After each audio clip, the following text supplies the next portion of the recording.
everyone! Welcome back to my YouTube channel. Ngayong araw na to is pag-uusapan natin pagkakaiba ng credit card at debit card. Unang-una nating pag-usapan guys is yung appearance o yung itsura ng credit card at debit card.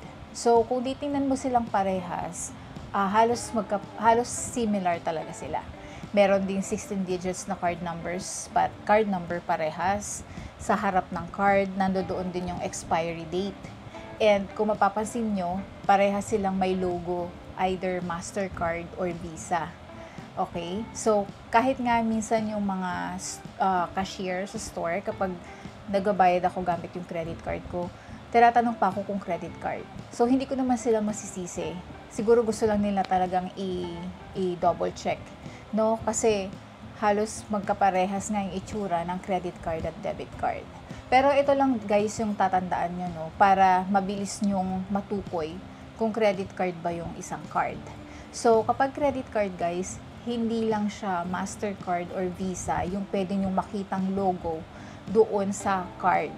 So, pwedeng makita nyo yung American Express, pwedeng Union Pay, pwede rin JCB at iba pa. So, kapag nakita nyo yung mga logo na yan, malamang sa malamang credit card po yun. Okay? Napansin ko guys, meron kasi akong debit card ng BDO at saka Union Bank. So, yung dalawang debit card na yan, meron silang nakasulat na debit doon sa upper right corner nung debit card. So, I think isa rin yun sa mga paraan para matukoy natin kung credit card ba o debit card yung card na meron tayo. Okay?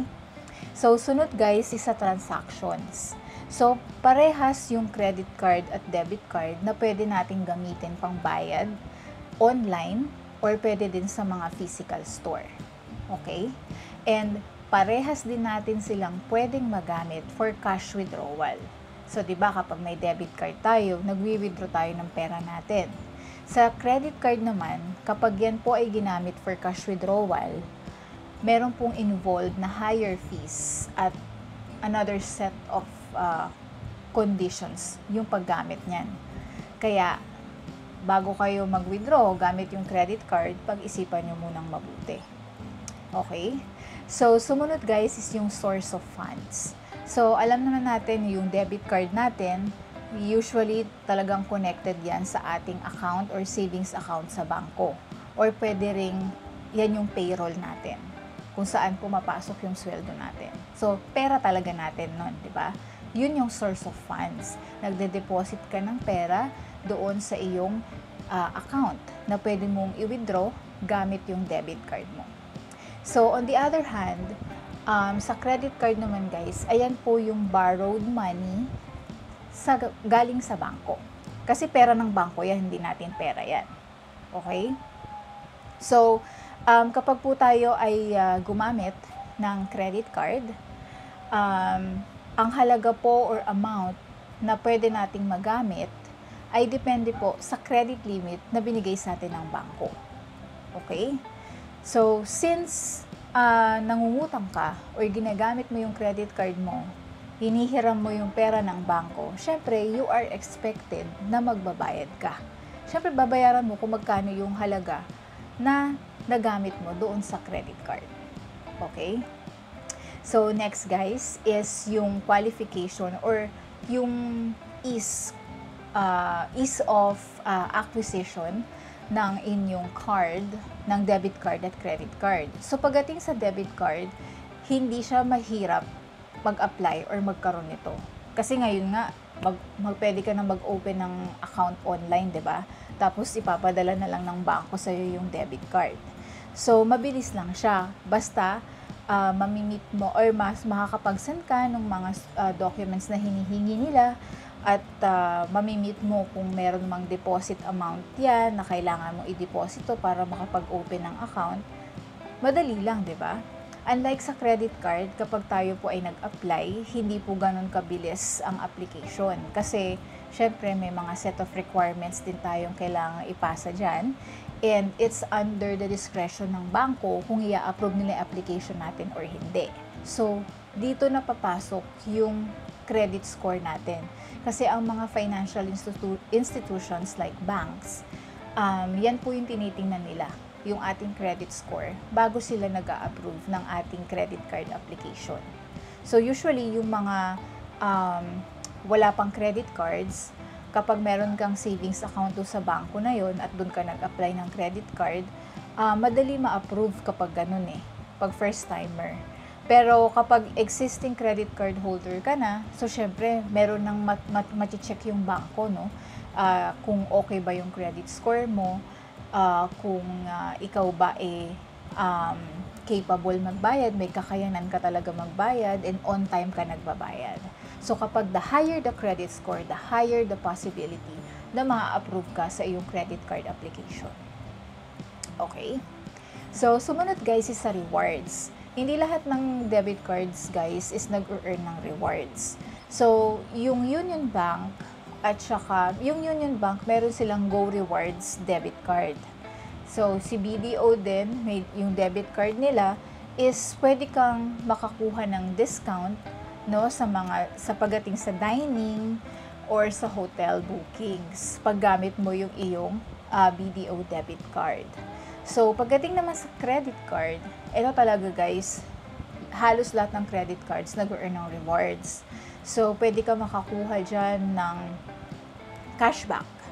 Meron din silang yung tinatawag na point system, or meron din silang miles na pwede natin gamitin pag tayo ay nagta-travel. So, kung pagdating sa rewards, better talaga si credit card. Kasi yun yung parang pang-akit ng mga issuing bank para gamitin ng mga card holders yung kanilang credit card para magkaroon sila ng cashback, yung mga rewards. So, next guys is yung fees and charges. So, eto, kapag debit card ang ating gamit, wala naman tayong additional fees dyan.